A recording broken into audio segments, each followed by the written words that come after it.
초콜릿은 달콤해 달콤해 달콤해 오렌지는 상큼해 상큼해 상큼해.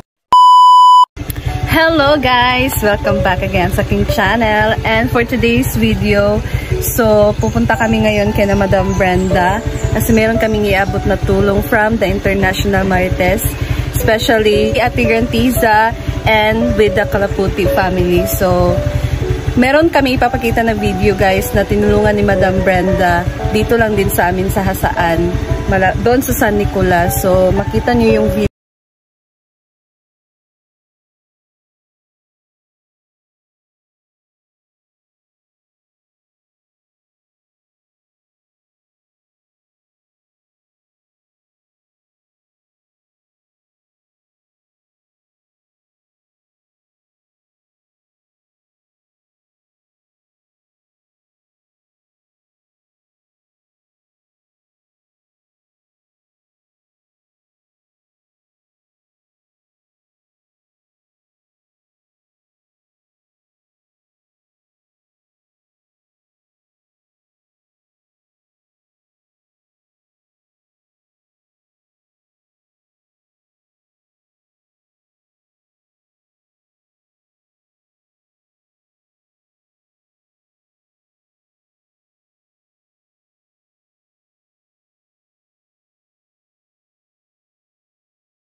Madam.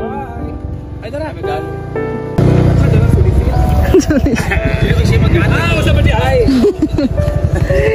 Pamanicure mo? Thank you ka. Yeah. Okay. Hey, Ma'am Ate Gartisa. Gartisa.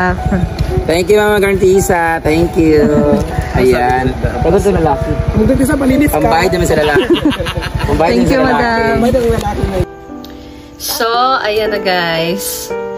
Nakita natin yung video, 'di ba? So, makita talaga doon yung bahay ni hindi ko alam kung anong pangalan ni tatay. But 'di ba, medyo ano na talaga siya. Hindi na talaga siya medyo ano na talaga. Parang isang hangin na lang pwede na siya matumba.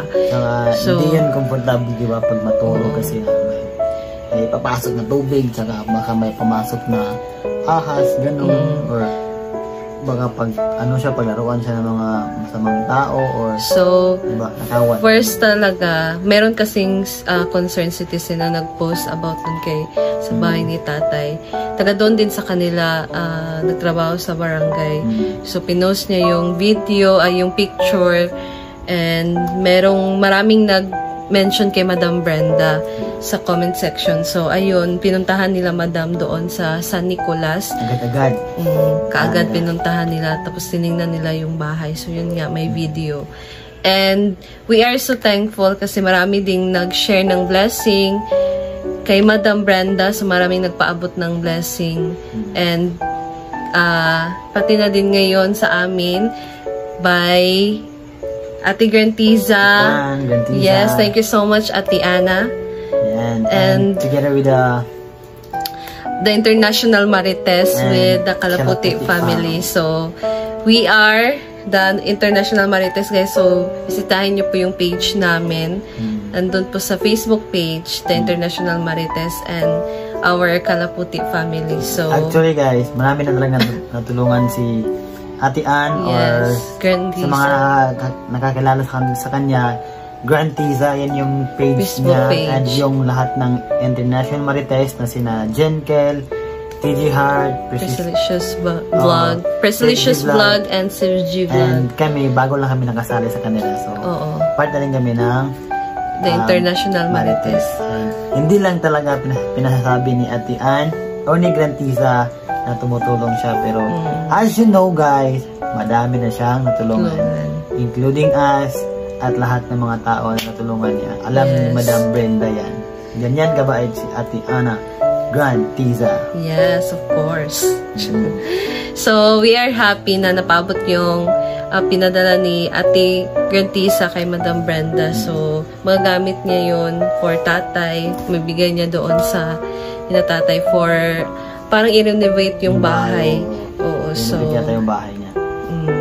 And thank you so much, Ate Gartisa. Thank you so much, Ate, and to Kalaputi family and to all the International Marites. So, ayan. And, ano lang guys, sa lahat po ng mga mabuting loob dyan na nanonood pa rin sa aming YouTube channel, pasensya na po kayo dahil ngayon pa lang kami naka-upload ulit. Kasi nga, sobrang parang nag-a-adjust pa. Pero, bawi talaga kami guys para sa inyo, and thank you so much Ate Ann dahil nakapag-content din kami. Yes, of course. And kami yung naatasan mo at nagtiwalaan na para ibigay din kay Madam Brenda.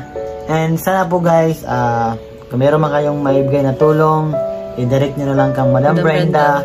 Message nyo lang siya sa kanyang Facebook account or page, or basta mag-message kayo. Doon na lang kayo mag-ano sa kanya, mag-contact directly sa kanya na po. Ibigay sa kanya. And para madala kay tatay doon sa bukid. Kasi need po talaga ni tatay na ma-renovate yung bahay niya dahil kita-kita naman guys sa video, di ba?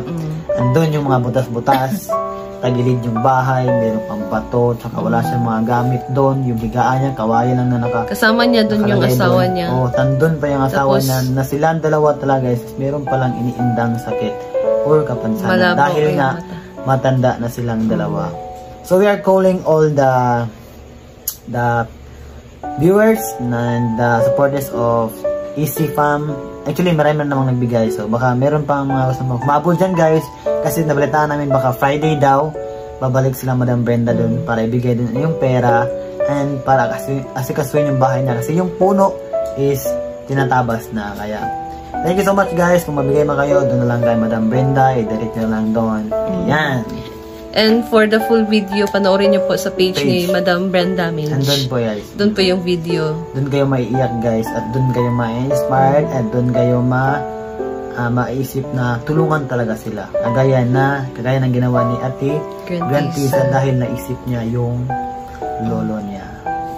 Lahat naman tayo pag mayroong ganyan guys, naisip natin yung mga lolo natin. Naawa tayo. Yung nanay natin, naawa tayo. So, thank you so much. So that's all. Thank you so much guys. And that's all for today.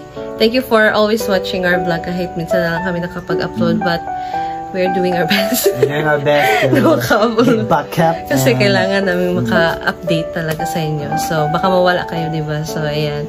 Thank you, thank you, thank you. And that's all.